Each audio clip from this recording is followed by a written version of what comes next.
Well, welcome back to the Word Expanded. We are in the book of Matthew. We are in chapter 13. We're just starting off the chapter. We're going to read the first 9 verses. So join with me. It says this: that same day Jesus went out of the house, sat down beside the sea, and great crowds gathered about him. So then he got into a boat and he sat down, and the whole crowd stood on the beach. And he told them many things in parables, saying, a sower went out to sow, and as he sowed, some seeds fell along the path, and the birds came and they devoured them. Other seeds fell on the rocky ground, where they did not have much soil, and immediately they sprang up. And since they had no depth of soil, but when the sun rose, they were scorched. And since they had no root, they withered away. Other seeds fell among the thorns, and the thorns grew up and choked them. Other seeds fell on good soil, produced grain, some 100-fold, some 60, some 30. He who has ears, let us hear. Now again, you've heard this passage spoken a whole bunch of times, right? Many sermons on it. We use it for different reasons, right? I want to focus on this section for 1 second, and maybe something that you haven't thought about before. We know the different types of soils. We know what happens with the different types of soils. We know about the end. We know that there are different harvests even. 100, 60, 30 times, right? Not every harvest is going to be the same. We shouldn't expect necessarily the same. Depends on a whole bunch of other stuff. But I want you to look with me, right? And up above in verse 3, it says, and he told them many things in parables. And he said, a sower went out to sow. There's an intentionality about sowing here. The ground had been prepared, everything was ready to go, so the sower was going out to sow. But somehow, as he sowed, a good sower, right, he sowed on 4 different types of soil.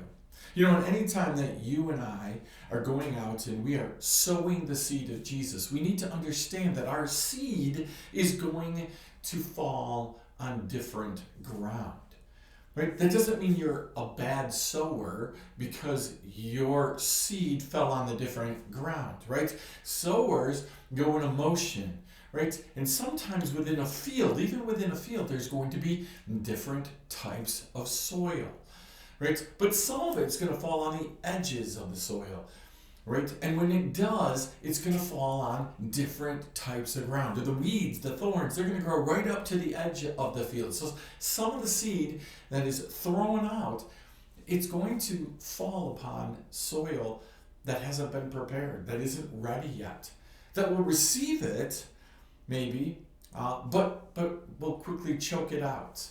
Right? So again, we need to understand this concept because there's great freedom in this. Right? Sometimes we're in the right place. The ground has been prepared for certain people, and we're sowing, and just some people just aren't ready yet. They're just not going to get there. But we sow the seed, and then we're not responsible for the growth. God says He's responsible for the growth. So I think sometimes we get caught up in having to be just perfect and the perfect moments, and we got to ready everything, and we got to worry about all this stuff. We do need to prepare the ground. We do need to do all that we can do to be ready for the harvest. But when it comes to sowing our seed, we need to understand that sometimes our seed is just going to get sown in places that we don't even really intend for it to, right? And what happens with that isn't necessarily up to us. We're just to go out and we're to sow. We're to sow, prepare the soil and sow, and hopefully we sow on good ground where it all comes up and we get the 30, 60, 100. But sometimes in our sowing, right, we're going to be sowing into a crowd of people. Some of the people are going to receive it. Some are going to be so hardened, it's never going to sink in. Right? Some people are going to think about it for a second, and then they're just not going to have the root system to support it. Some people are going to start out really well, but then all the things of life are going to choke it out. But the sower, he just sows the seed and lets God take care of the rest. Don't cast your pearls before swine. That's important.